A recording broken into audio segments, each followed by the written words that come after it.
Hello friends, आज हम आप सबके सामने लेकर आए हैं कि कैसे करें अध्ययन। समझ स्पष्टता हेतु पढ़ें। समय की बचत हेतु परीक्षा पैटर्न व उसके सिलेबस के अनुसार ही अध्ययन करें। किसी निश्चित टॉपिक या विषय हेतु एक या दो मानक पुस्तकें पढ़ें। एक टॉपिक हेतु कई पुस्तकें पढ़ने की बिल्कुल भी आवश्यकता नहीं है।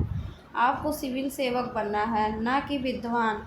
सिविल सेवा परीक्षा में अच्छे अंक प्राप्ति हेतु विषय वस्तु को एक दूसरे के साथ अंतर संबंधित करते हुए पढ़ना चाहिए। इस प्रकार की प्रक्रिया के द्वारा आप चीज़ों को लंबे समय तक याद रख पाएंगे। आपको किसी भी पुस्तक का उच्च स्तर तक अध्ययन नहीं करना है। आपको केवल सिविल सेवा परीक्षा में सफलता के लिए अध्ययन करना है, न कि उस विषय का विद्वान बनने के लिए। स्पष्टता के साथ विषय का मूलभूत ज्ञान परीक्षा में सफलता के लिए पर्याप्त है और सिविल सेवा परीक्षा के विशाल पाठ्यक्रम को तैयार करने की भी एक मानवीय सीमा होती है। इस सीमा के बाहर जाकर कुछ भी तैयार नहीं हो सकता। यहाँ पर हम आपको यूपीएससी, आईएएस व अन्य स्टेट पीसीएस की परीक्षाओं हेतु टॉपर्स द्वारा सुझाई गई महत्वपूर्ण पुस्तकों की सूची उपलब्ध करा रहे हैं, जो आपको सिविल सभी पुस्तकों के चयन में मदद करेगी।